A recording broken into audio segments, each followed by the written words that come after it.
So welcome to everyone once again. Good morning from where Steve is, and good afternoon or evening from wherever you're joining us. It is our pleasure to welcome you to Geneva Business School Entrepreneur Live Sessions.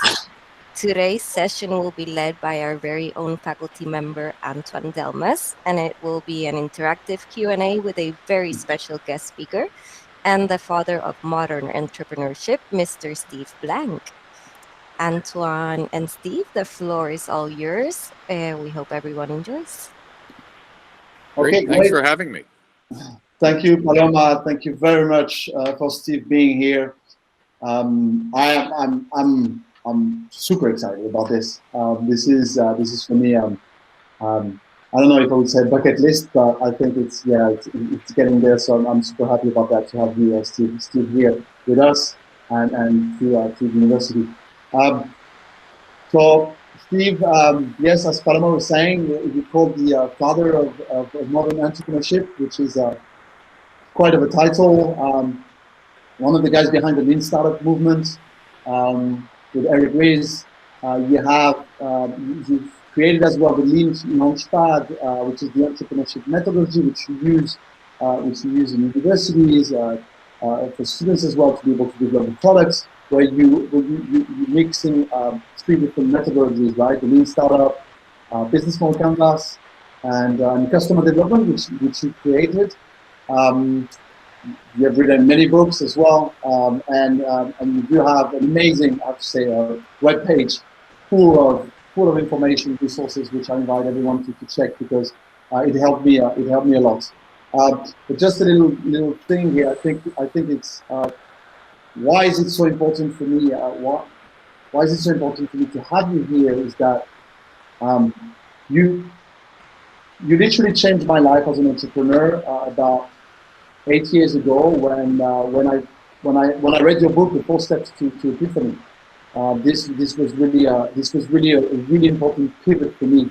I was just failed the first let's say official and serious startup, and we failed for so many reasons. But really the main reason is that we didn't have the guidance. We maybe didn't look for it, or but we drastically failed into not creating a product that people wanted.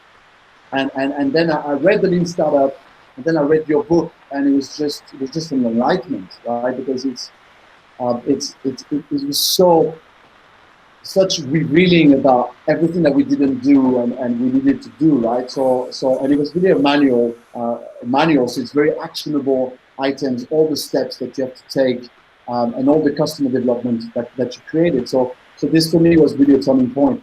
And from then on, I looked at entrepreneurial life in a very different way, and I built things very differently.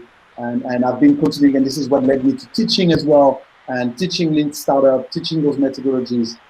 So I just want to say, first of all, thank you very much for doing all this, because it really changed my life for sure, and I'm sure a lot of others' lives as well, of entrepreneurs' lives.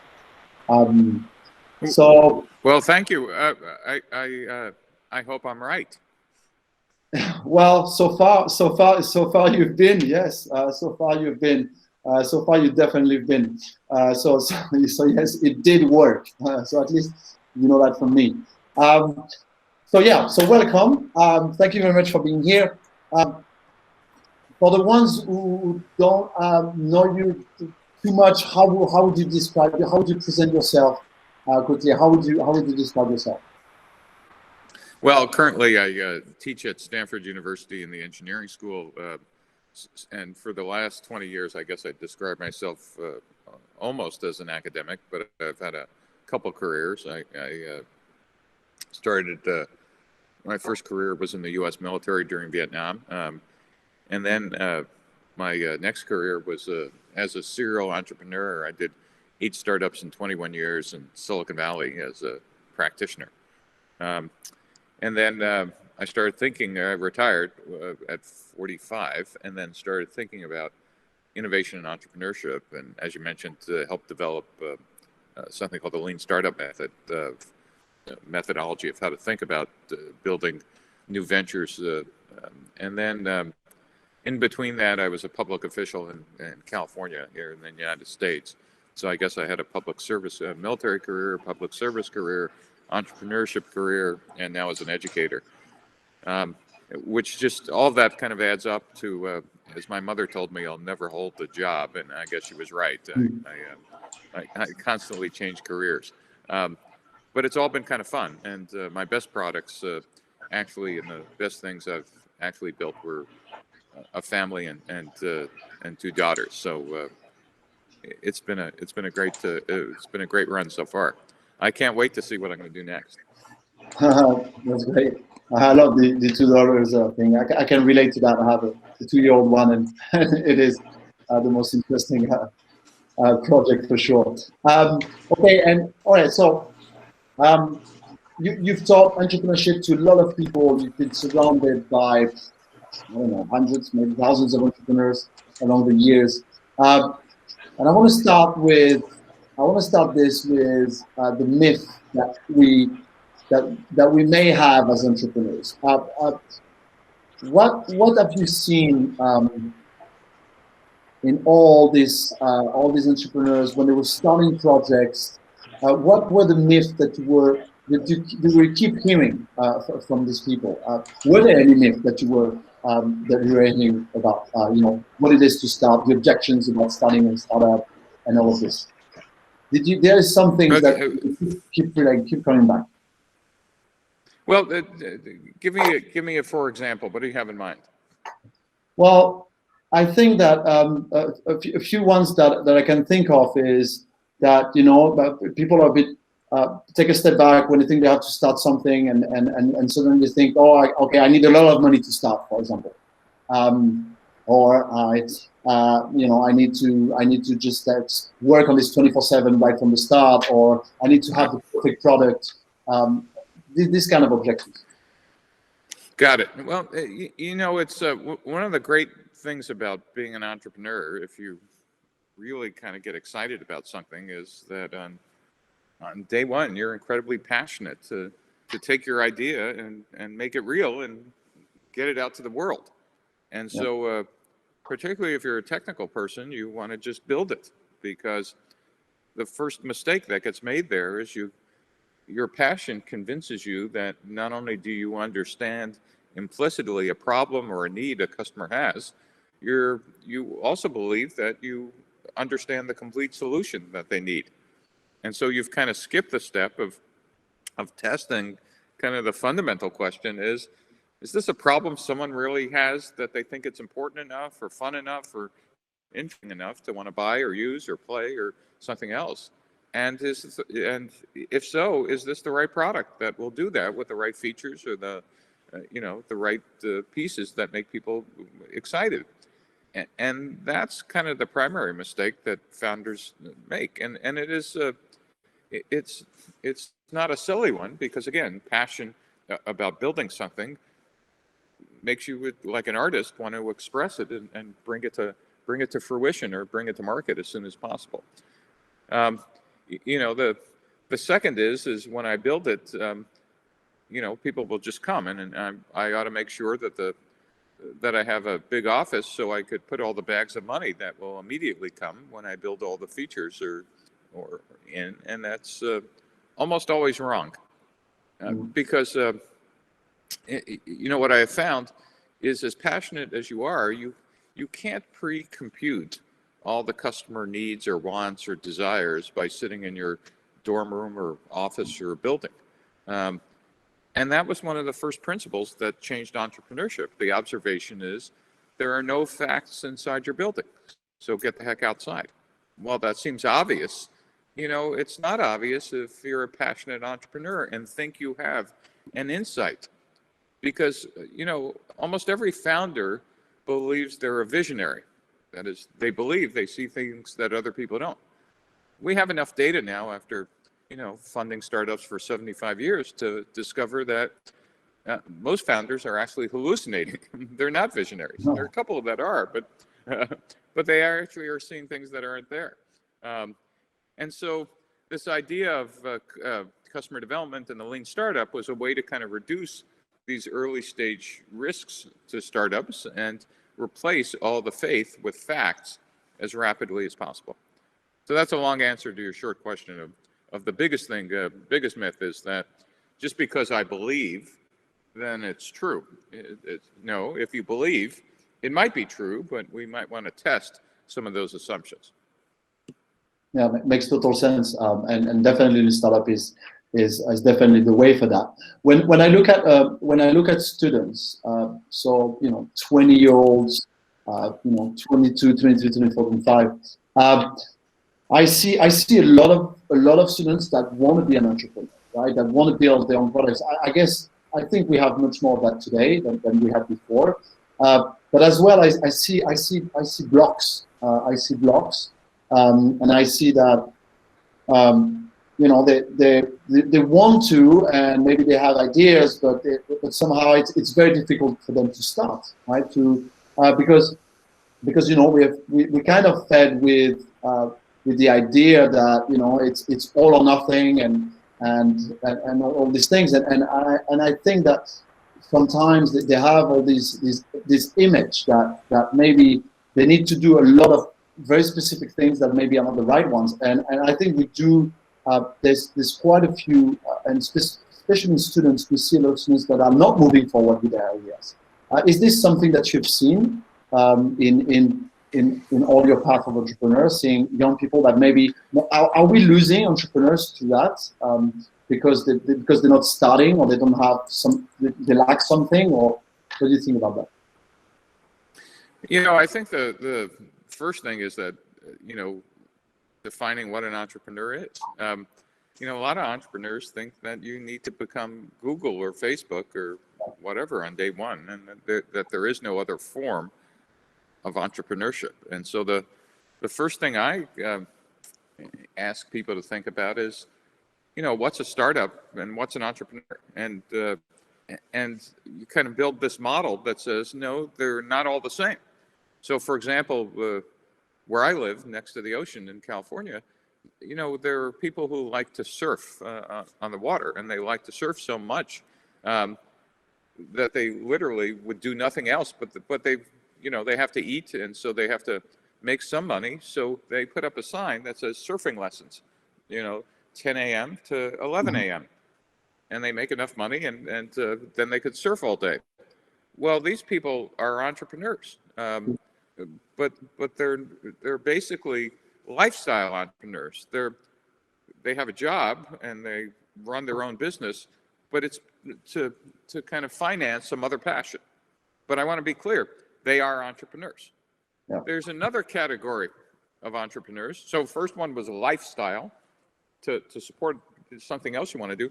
A second type of entrepreneur, at least here in the United States, it's where most of our entrepreneurs are, and I bet in Barcelona and the rest of Europe and the Middle East, it's true as well.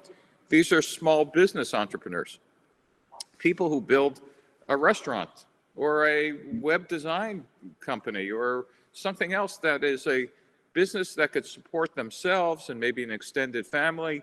The characteristics of those entrepreneurs is they don't want to take over the universe. And they can't even raise venture capital because whatever they're building isn't designed to scale. But they could maybe get a loan from a bank or from friends or family, and they could run a very nice business, not working for anybody else, but working for themselves and hire local people, etc. And maybe one or two of them will actually scale accidentally into something bigger. But it's not designed to be powered by venture capital. So lifestyle entrepreneurs, small business entrepreneurs, and then there are entrepreneurs who do want to build things to scale. And those people actually have a bigger vision. And their vision is they could build something that might make billions of dollars, but it might require millions, tens of millions, or maybe even $100 million to make happen.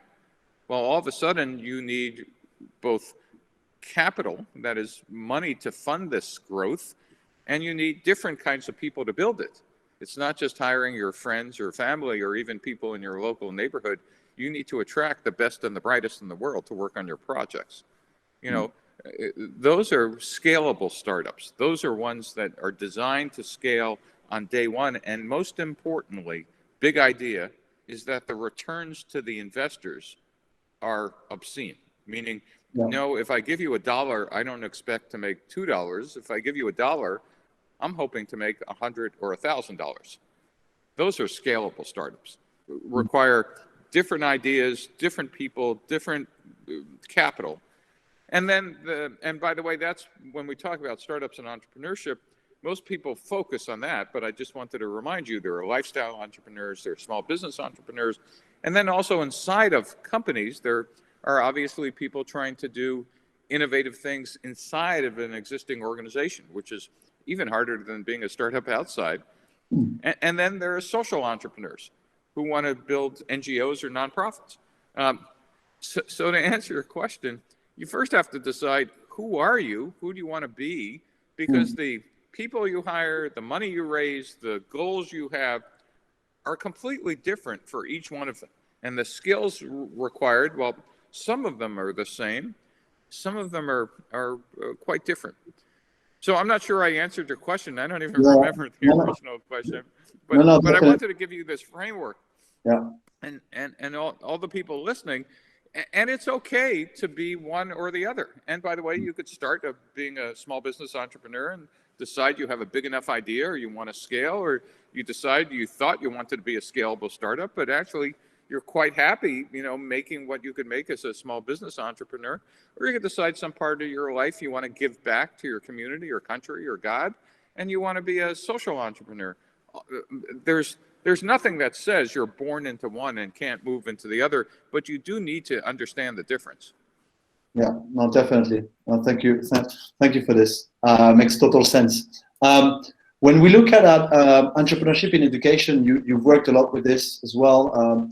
The Lynch Launchpad is obviously a methodology which is used a lot in education as well. How important do you think it is to teach entrepreneurship at school, at university? And is it, and the second question I would ask for this is it useful even if students don't want to become entrepreneurs?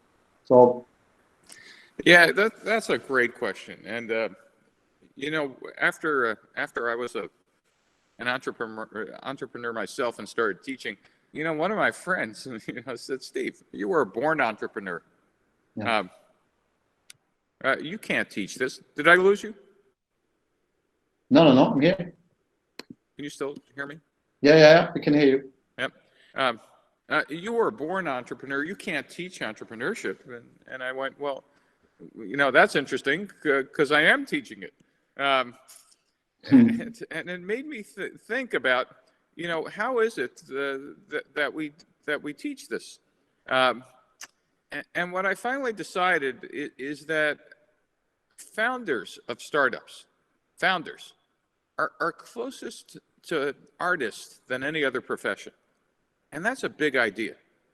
If you think about it, founders see things that other people don't. They hear things that other people don't. If you and I would have been standing on the banks of a river 125 years ago, we might have seen Van Gogh looking at a blank canvas. And we would have said, well, what's there? And he said, come back the next morning and you would have seen Starry Night. Or visited Michelangelo's studio and seen a 12-foot block of marble. And he said, what is it? And you say, what is it? And he said, it's the most beautiful sculpture in the world. And you just see a 12-foot block of marble. He said, come back in a couple of years. And you came back and there was the Pieta. And it was the most beautiful sculpture in the world. And you went, how did you do it? And he said, I just removed the stone around it. Mm-hmm. Well, that's what founders do. They see things and they move the stone around it. And why do I use this analogy of founders being artists? Well, we figured out about 500 years ago during the Renaissance that the best way to train artists is with hands-on experiential practice. They apprenticed and then they practiced a lot. And also, like artists, not every painting is a masterpiece. Not every symphony or song written is worth hearing. They make lots of mistakes and they fail many times, but it's the passion for creation that makes them get up off the floor after they failed and do it again and again and again, exactly like a founder. So what does this have to do with education? Is that what we discovered about 150 years ago about artists is, yeah, we could take the best ones and put them through advanced school, whether it's now apprenticeship or you in the United States, you go to Juilliard for music or somewhere else for whatever the peak of your profession is. But we discovered 150 years ago that it's really worth training children at the earliest possible age for art appreciation. That is, we teach children how to sing and how to write, stories and how to play with clay and maybe make paintings they take home to their parents. And we do that for two reasons. One is we want them to appreciate all forms of art, how hard it is, how beautiful it could be, etc. But we also allow them to self-identify. That's a career. You might have something in you that at 8 years old, you didn't even understand. You love to sing, or you love to write, or you love to whatever. And we let you know very early on that that's a path you could take in life. We call that art appreciation. What we're going to discover is that if founders are closer to artists than any other profession, we should be teaching innovation and entrepreneurship much, much earlier, not just in university, not just in college, but in much earlier grades, to let people who might have that passion understand that there's a career for them. Does that make sense? Did that answer your question? That makes total sense. Total sense for me.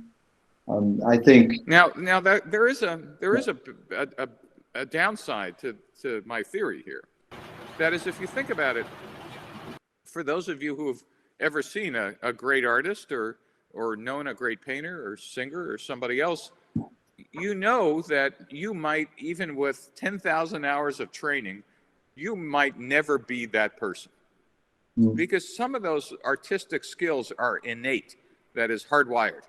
Yes, we could all train and we could all probably be pretty good. But I think, at least for me, I will admit that some of this is hardwired, at least for artistry, into some human brains. And even with everybody in the world being exposed to art appreciation, the big idea is I think there are a finite number of world-class artists on the planet. If you believe that founders are like artists, then it might be that there are a finite number of world-class Steve Jobs and Elon Musk. We certainly haven't come close to reaching all of them, and it doesn't mean that we should all not try, but there might be kind of an upper bound. And this is not a fact. This is just a Steve opinion about how I view the world. And it doesn't mean we all shouldn't, we should all give up and go home. And because, in fact, the world is much better because we all kind of, read and write and enjoy paintings and try our hand at it. Does that make sense? Yeah, totally. And do you think so? Teaching entrepreneurship the younger the possible. I totally agree with this. Absolutely. It's funny because we one of the if we're looking at the lean startup and those types of methodologies, we could relate it very very much to the scientific method, for example, which are methodologies of observation, testing, learning, and then testing again, which is things that we teach children very young. Do you think entrepreneurship could be a tool then for? How would I say that? Should it be available for everyone in education?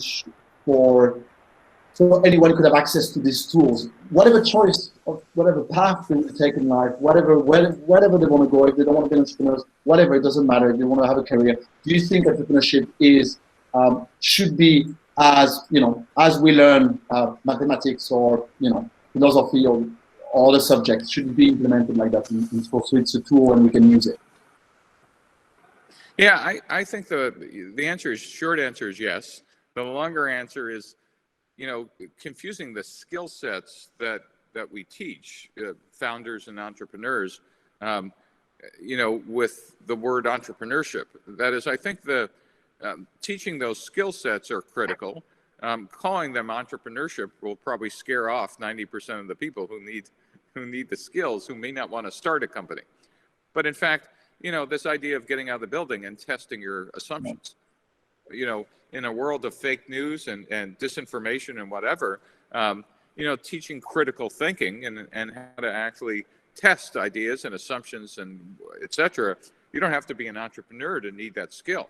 Being able to think critically of well, how do I kind of iterate and build things incrementally would certainly save governments huge amounts of money on experiments in laws and bills and social programs, et cetera, by just having a mindset of using agile development rather than, we know we're right, so let's pass this bill, and next year the whole country is doing X and Y, without actually running a pilot program with a series of experiments, or maybe doing A/B testing. If we have one group doing X and another group doing Y, and we compare the data, et cetera.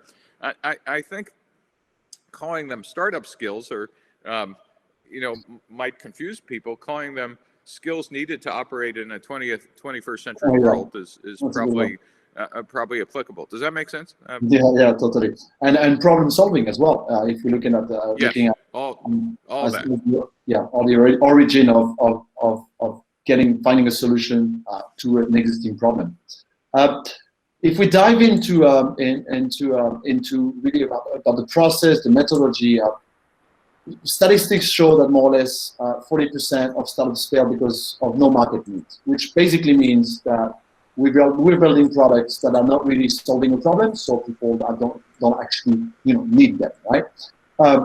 And I think that's where the lean startup comes in, and what you've created as the customer development framework, which requires quite a lot of steps. And I go back to the sentence you used already twice here in this interview, and you're famous for this, which is get out the building. So when we guide people into this, students or founders, I mean, I've seen this quite a lot of times, actually, most of the time. People get really excited about the idea of, customer interviews, problem solving, prototyping, getting feedback. Everybody gets excited about it. But somehow it's difficult that it sticks. I don't know if you've seen that as well, but I see that a lot. And then suddenly we kind of go back to, okay, let's go back inside the building, and go back to, trying to make our own research, and try to find solutions for maybe problems that don't exist. Do you see that? Is this something that you see? My question really here is how do we make this stick to people? How do we make sure this process is not only looks exciting, but they actually follow up with it and in the long term continuing with this process? So is the question, how do you continue to use lean when you get bored with the process? Yes, exactly. Yeah. That depends on your investors, number one. If you have any investors, if they care about how much you learn, they'll be asking you at board meetings about, what did you think? What did you do? What did you learn? What are you going to do next week? If they don't care, they'll, ask you about, are you making your revenue plan?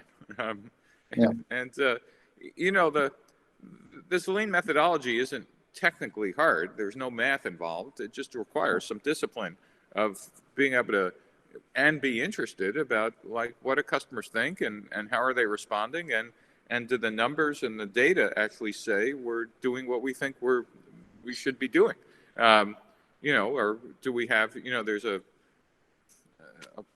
trendy VC word, do we have traction? That is, are week to week or month to month numbers growing at the rate we expect? And if so, then our hypotheses kind of match what customer needs are. And if not, we need to kind of get out and learn some more about why don't they? We thought people would behave like this, and they're not behaving like this. What's wrong with that?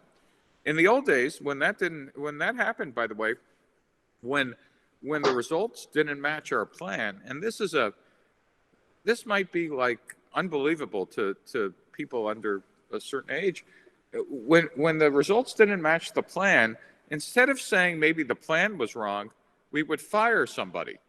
We would say in a startup, well, obviously it's the fault of the VP of sales. And then, why? Because the numbers aren't coming in as we expected them. Well, you just made up those numbers. I mean, it wasn't like you had an existing company. This was really what screwed up startups for 50 years, is that investors thought of startups as smaller versions of large companies.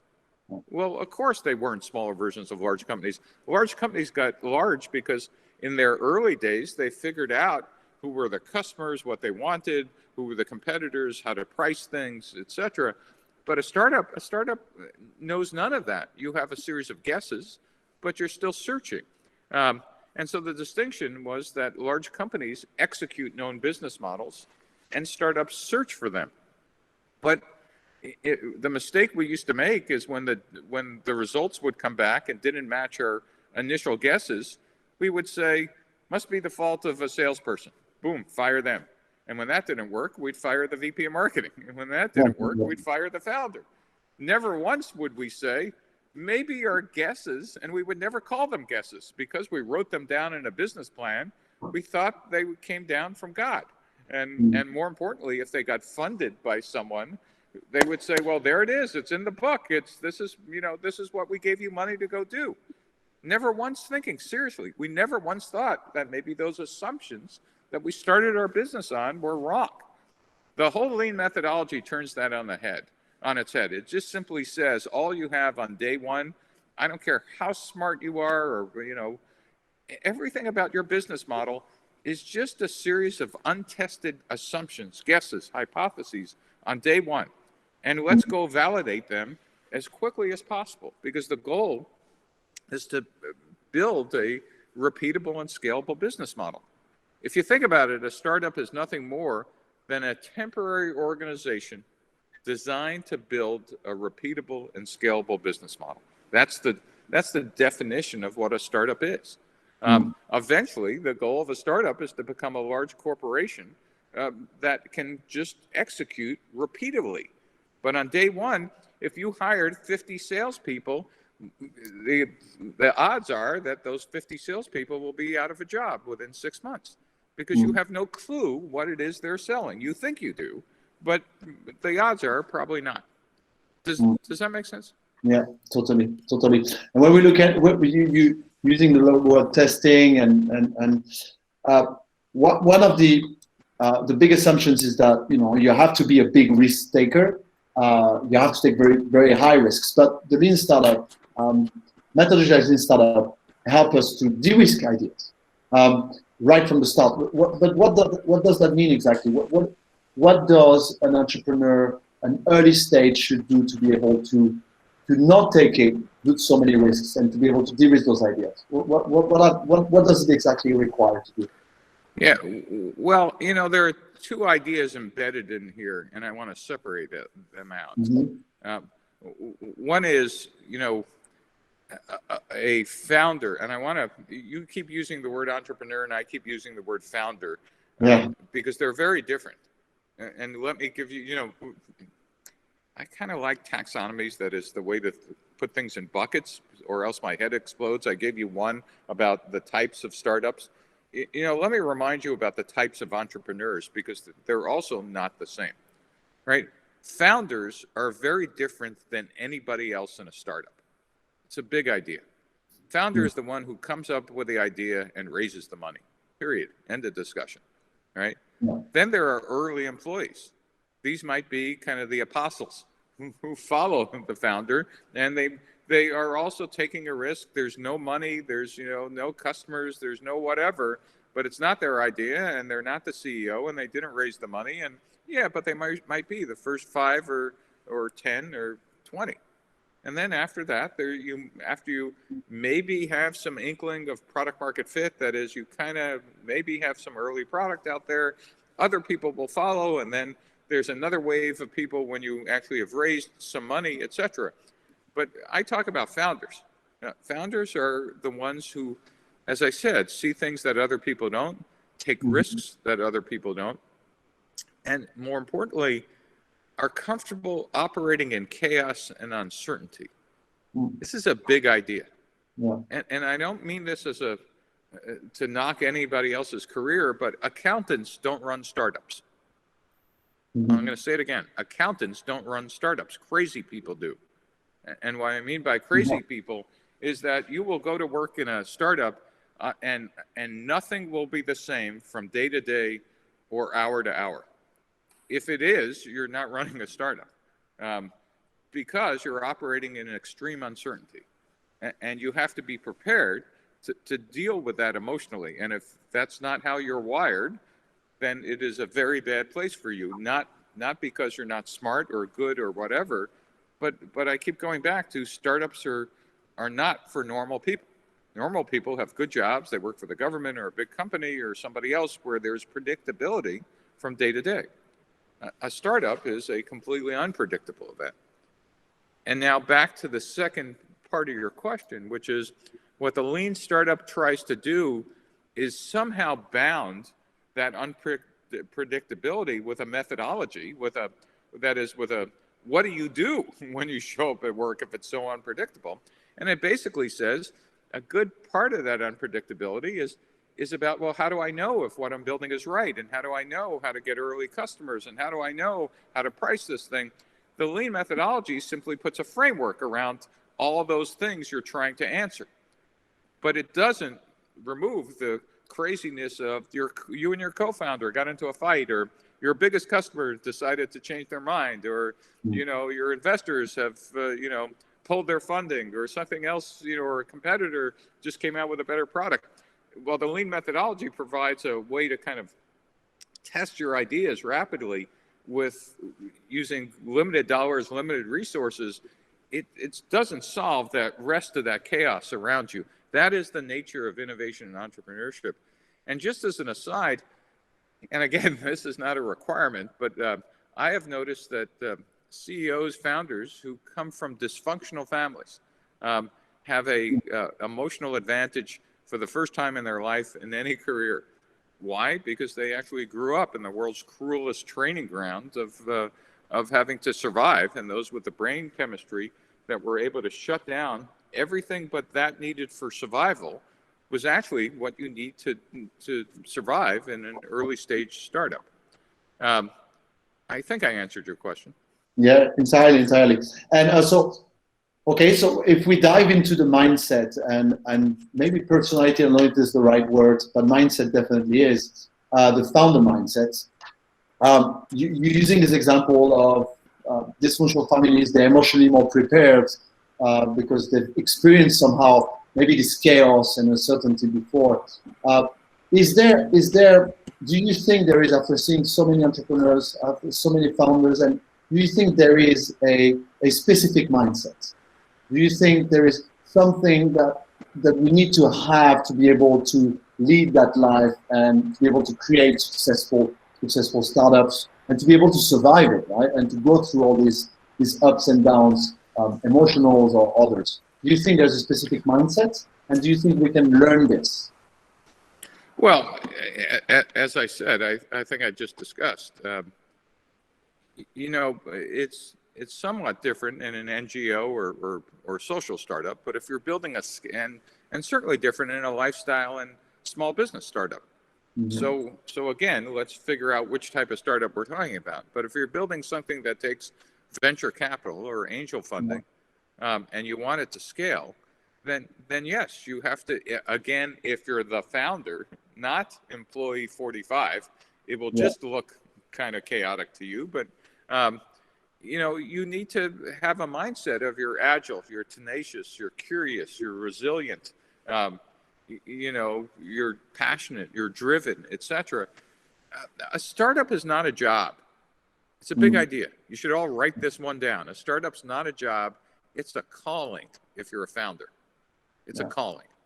It's a religious activity. It's close to one that we could have in commerce. If you're not called, if you're doing this because it's cool, or someone in your dorm or officers, man, now it's cool to be a founder because you get to bring dogs to work, or at least when we go back to work, or something else, and have free food. It's the wrong thing to do. Because the reason why is, and you might be lucky, but the reason why for most of us is you're going to get smacked in the head and be knocked to the ground, just like an artist failing. And if you're not driven, like, yeah, well, that's great, I'm going to get up, dust myself off, and do it again and again. If that's not your makeup, it's going to be hard the first time you fail. And again, there are some examples of people who've just nailed it the first time. Facebook, just got it right the first time. That might be you, but that's not, people are not writing the stories of the million other startups that, didn't make it the first or fourth time. It took me 8 startups to retire. And if I actually would have had the book I eventually wrote, I probably could have done it in 4, but I still couldn't have done it. I still couldn't have done it in the first one. I think you would have. I think everybody should go through that book and read that book, because that definitely helps. 8 startups to retire. Anton, there are a couple of questions on chat that I think are one I really do want to get to, and that's one about sustainability and societal changes can incentivize youth to approach entrepreneurship and open innovation, and the answer is yes. In an interesting way is we've used the lean methodology to kind of create a series of classes to have people who are interested in solving specific problems. Hacking for diplomacy, hacking for the environment, hacking for defense, where we actually go out to government organizations and get, their most important problems, present them to students, and students pick those problems and work with a government or organization that says, here's our challenge, and they get pretty passionate about it. And in some of these versions that we have connection rates, that is, when students graduate, in some classes, up to 40% of them now continue on with that organization in some role. So I think Aphrodite asked that question, that can sustainability and societal challenges incentivize youth to work on problems and become entrepreneurs? Sure, but again, it has to engage their passion and interest. And one of the interesting things about these types of classes is when they're experiential and hands-on, you really find out whether you're passionate about these things or not. And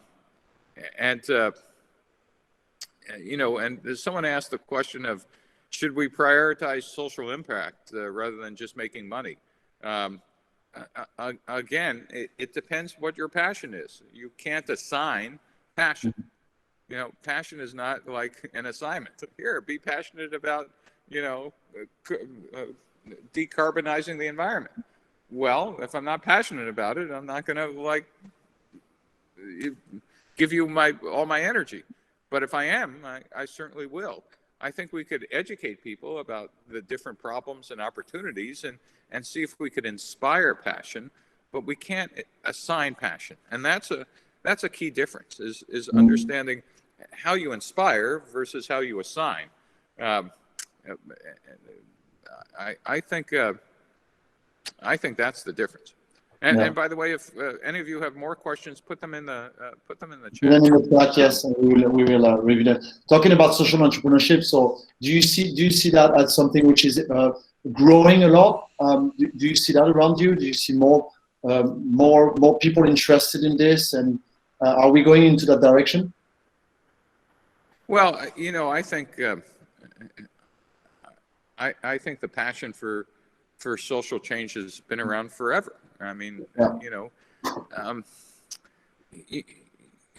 and I'll just talk about my personal beliefs here for a second. I think, during your life, regardless of whether you decide you're going to make money, at some point in your life, you ought to decide whether you want to serve God or your country or your community or your family, and pick one or all or some, etc. I was pretty lucky that I got to have a commerce career, but I served my country, I served my community. hopefully serve my family, and God will decide whether I actually serve them well or not. But the fullness of a life is you get to, at least for me, was you get to do all of these things, but you can't forget about the service component. Some of us get to serve, in different parts of their life. Some people dedicate their entire lives to service, and those people just blow me away. Others of us get to do it in different parts of your career. But so yeah, I think just making money, is kind of it's fun. Trust me, I'm a big capitalist, and it's a lot of fun. But I think my life has been more rounded, having done all those other pieces, and to be able to give back was almost as fun as it was taking. And I don't know if that answers the question, but I think if you haven't served someone other than yourself, you're missing out at some point in your life. It doesn't have to be, now, but at some point in your life. And I don't just mean, gee, I spent a holiday serving in a kitchen somewhere for poor people, but I mean giving a couple of years of your life to something different will make your life actually kind of fuller. At least it has for me. Yeah, so, and someone, by the way, Marco had a great question about what was the most challenging factor and surprising event that occurred to me, and that was I got to tell you, Marco, it was two things in succession. One is I had a very hot startup of all things in the video gaming area. Most of my career was selling technical products, but this time I was selling gaming software. I was on the cover of back then of a magazine, I don't know if it's still around, called Wired. And so I was on the cover of Wired magazine. And 90 days later, I realized the company was going out of business. Whoa, I was just really famous, and now actually it was a terrible company, and the company failed, and in fact it left a crater so deep it probably still has an iridium layer. I mean, it was like a huge and pretty public failure, and actually I wouldn't have thought it was the best thing that ever happened to me at the time, because for the first time in my entire entrepreneurship career, I didn't want to go to work. But out of that failure came the lean startup. Is that I realized I had stopped talking to my customers because I hated them. By the way, rule one: if you ever discover you hate your customers, quit your job, because because you won't be talking. No, because you'll stop talking to them. And it turned out in this video game company, I discovered I was making products for 14-year-old boys who wanted to kill things. Whereas in my previous company, I was selling products to PhDs who really were rocket scientists. But in any case, for me, the dealing with failure was, and failure on a pretty public scale is, nowadays it isn't a lot of money, but back then I lost $35 million of other people's money. In fact, when I called my mother and had to tell her, I said, Mom, I lost $35 million. English wasn't her first language. Wow. She was an immigrant. Her first response was, well, where'd you put it? I said, no, I didn't misplace it. I spent it. It's all gone. And then she said, well, oh my gosh, the country we came from is no longer there. There's no place for us to go. I said, no. The people who gave me that money just gave me another $12 million to do my next startup. And then she said, oh, they said the streets were paved with gold. I never thought it was true, and blah, blah, blah. But in fact, that's not a Steve story. That's a story of innovation and entrepreneurship clusters. By clusters, I mean in places like Silicon Valley and Northwest Beijing and New York and other areas where people understand innovation and entrepreneurship, failure is not permanent. We get multiple shots at the goal. And that's what, imagine playing football where all you have is one shot, the entire game. Yeah. It would be a pretty low scoring game. But if in fact you get multiple shots in the goal, if people believe in you, then you get to do it again. And the whole ecosystem is much richer. You know, people kind of say that, you know, the objective of lean is to fail fast. Those are people who say that who obviously have never failed. Failure sucks. You don't want to fail fast. You want to learn fast. Yeah. It's a big idea. Your objective should be to learn as fast and cheaply as possible, but acknowledging that on the way to do that, you will have failures. That distinction is really important. The goal is not failure. The goal is rapid learning. And if we accept failure as part of the process, then we have a rapid innovation process. And in fact, you could look at ecosystems that punish failure, both emotionally or you know, financially. Those don't move as fast as ecosystems that embrace this notion that it will be okay to make mistakes, as long as, you know, no one gets killed or hurt, etc. You know, there's a great question from Marisa: is entrepreneurship a product of capitalism? Absolutely. It's a product of greed, and it's product of greed meets, you know, innovation, and that is the current motivator. In fact, you could see a set of experiments that have been run in social systems for the last 100 or so years, and you know, when you have a corrupt society or rent seekers, people who kind of control markets by regulation or something else, innovation gets strangled in its crib. Or if you look at Israel in the early stages of its country had things called kibbutzes, which were socialist experiments of, you know, shared community property. You know, you saw that innovation really wasn't driven out of there. The innovators left. Well, it was a egalitarian society, and everybody was equal. There was no motivation for people to actually work harder than others. And by the way, obviously that's an opinion, but I've kind of lived a couple of these variants, and I have that's the one I'm going to stick to. So Leonardo had a great question. How do you distinguish a good idea from a bad one? Leonardo, when we all can figure that out, that's when we're going to be running hedge funds. But the lean methodology is designed to allow you to test a good idea from a bad one very quickly. That is, if you say, great, I think I have an idea. All right, what are the components of that idea? And how do I set up some experiments outside my building? Not ask my friends, not ask, you know, the people I'm starting this idea with, but how do I run some quick tests? Will people grab this idea out of my hands even before I build it? You know, will people pay me money? And by the way, there's a great book called Testing Business Ideas by Alexander Osterwalder, and it has a great set of testing ways to kind of test good ideas and bad ideas. That's a great question, Leonardo. It's a great book, and you have all the type of prototypes. It's really hands-on for this. We have a question as well here from Steffi in reference to this, Stephanie, in reference to different types of entrepreneurs. For entrepreneurs who want to build something new, just scalable startup, who have big ideas, would you say it's more efficient to start as a small business entrepreneur, test, perfect your product and brand, to later grow and go for VCs, venture capitalists, as opposed to starting big, requiring VC from the start? So it's a great question, Stephanie, and it depends on kind of your risk profile.